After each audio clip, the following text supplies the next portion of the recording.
5 random tips that make you a better keyboarder without learning any new skill. Let's check it out.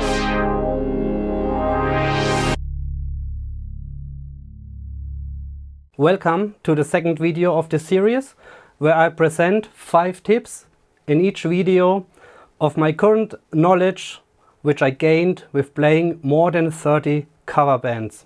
I have gained a lot of experience which I want to share with you. So let's start with tip number 1.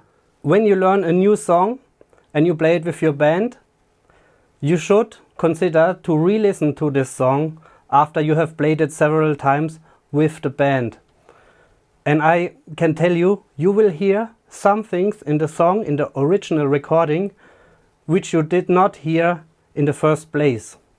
So re-listen this song and think about what you are playing, and maybe you find something in the song which you are not playing currently, and make a better performance within this song.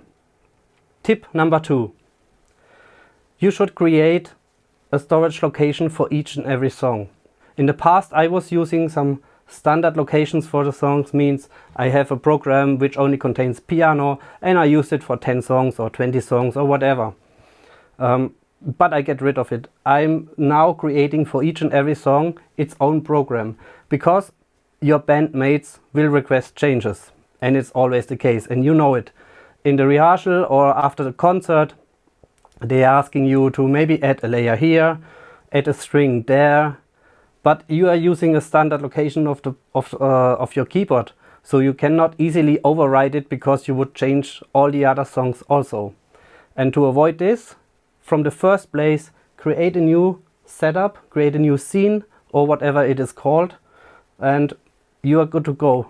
Just make the changes your bandmates want to have, and everybody is happy. You do not have to fight for your own thinking.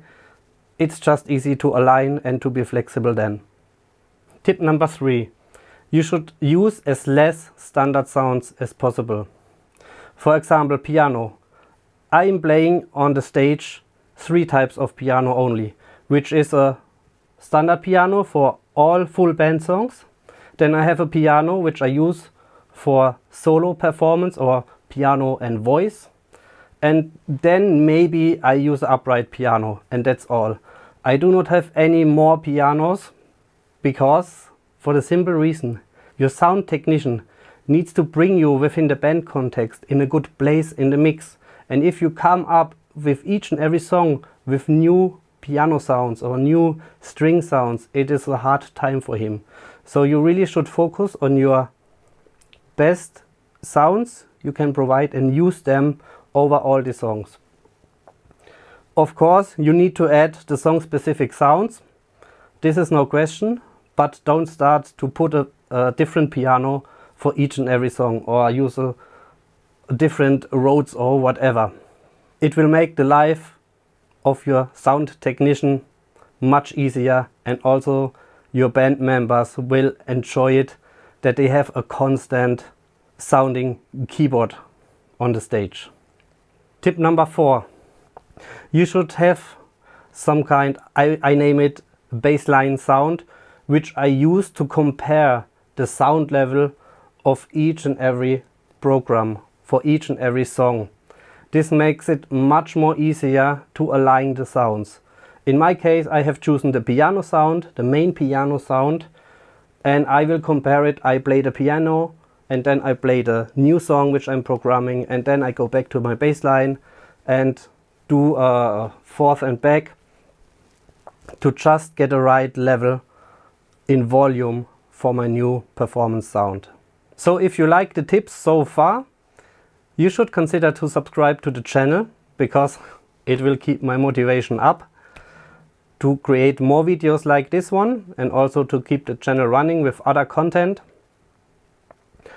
And now I have the last tip for you, tip number 5.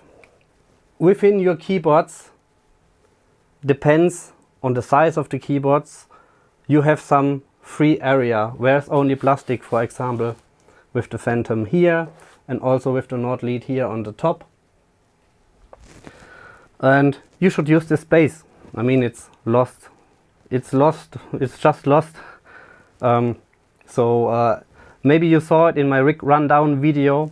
I have this MIDI controller glued to it, so it will not get loose.